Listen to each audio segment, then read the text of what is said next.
샬롬 11월 18일 목요일입니다. 오늘도 하나님의 크신 사랑과 은혜가 여러분의 삶 가운데 충만하시기를 소망합니다. 오늘 하나님께서 우리에게 주신 말씀은 스바냐 2장 4절에서 15절 말씀입니다. 오늘 이 말씀을 함께 읽고 묵상하며 하나님의 귀한 음성을 듣겠습니다. 가사는 버림을 당하며 아스글론은 폐허가 되며 아스돗은 대낮에 쫓겨나며 에글론은 뽑히리라. 해변 주민 글렛 족속에게 화 있을진저 블레셋 사람의 땅 가나안아 여호와의 말씀이 너희를 치나니 내가 너를 멸하여 주민이 없게 하리라. 해변은 풀밭이 되어 목자의 움막과 양떼의 우리가 거기에 있을 것이며 그 지경은 유다 족속의 남은 자에게로 돌아갈지라.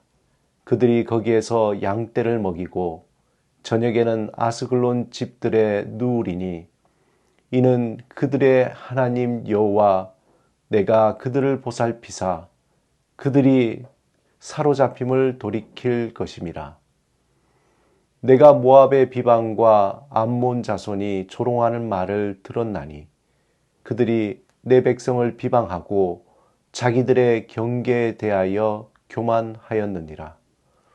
그러므로 만군의 여호와 이스라엘의 하나님이 말하노라.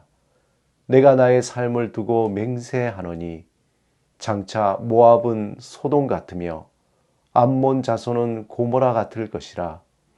찔레가 나며 소금 구덩이가 되어 영원히 황폐하리니 내 백성의 남은 자들이 그들을 노략하며 나의 남은 백성이 그것을 기업으로 얻을 것이라. 그들이 이런 일을 당할 것은 그들이 만군의 여호와의 백성에 대하여 교만하여졌음이라.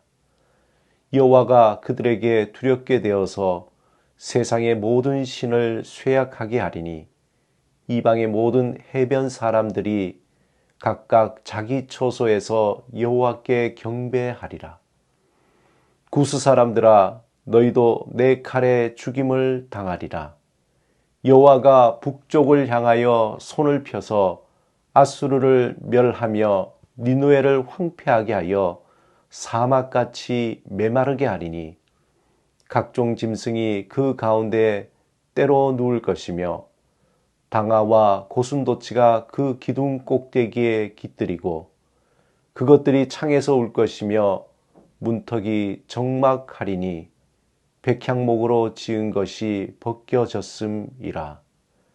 이는 기쁜 성이라 염려 없이 거주하며 마음속에 이르기를 오직 나만 있고 나 외에는 다른 이가 없다 하더니 어찌 이와 같이 황폐하여 들짐승이 엎드릴 곳이 되었는고 지나가는 자마다 비웃으며 손을 흔들리로다. 오늘 본문에서 많은 도시와 나라들이 등장합니다. 2장 3절까지 하나님은 스바냐를 통해서 유다 백성에게 회개하지 않으면 심판하실 것에 대해서 강하게 말씀하셨습니다. 그런데 본문 4절부터 하나님은 그 눈을 이방 민족에게 돌립니다. 즉 하나님의 심판은 단지 이스라엘 백성뿐만 아니라 그 주변국에도 동일하게 임하신다는 것입니다. 하나님을 무시하고 대적하는 이방 민족에게 이스라엘에게 내리셨던 심판이 동일하게 임한다는 것입니다. 그 대표적인 나라들이 블레셋, 모압, 암몬, 구스입니다.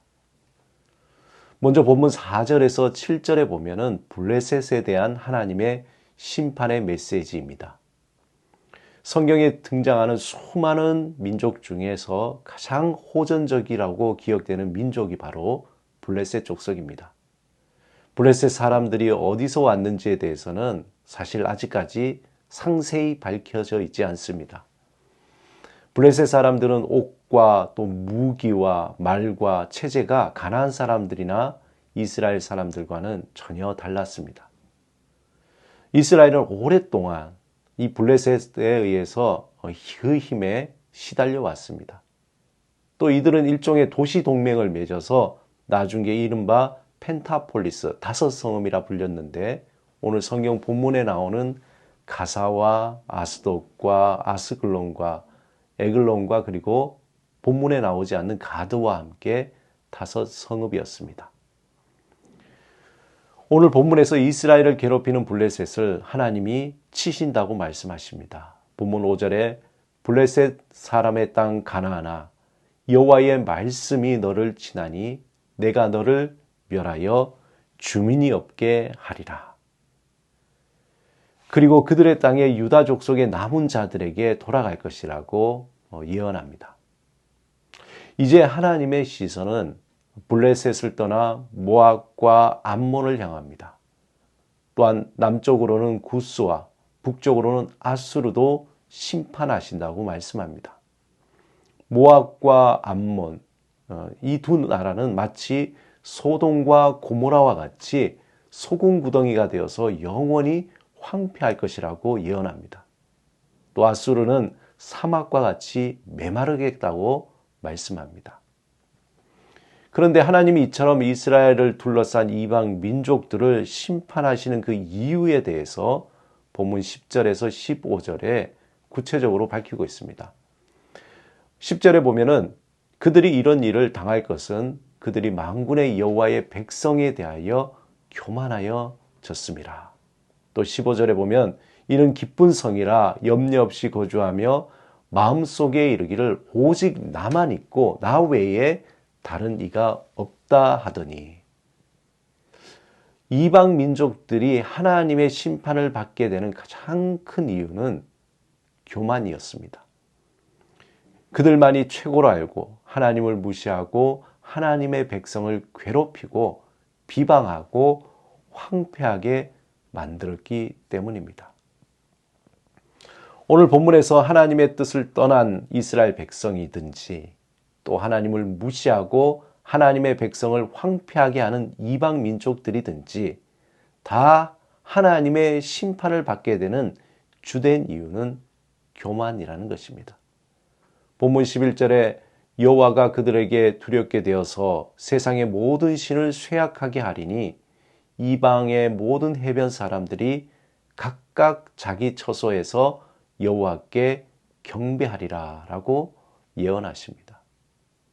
이 세상을 창조하시고 또 다스리시는 하나님은 교만한 자를 심판하시고 낮추시며 연약한 자를 높이시며 보호하십니다.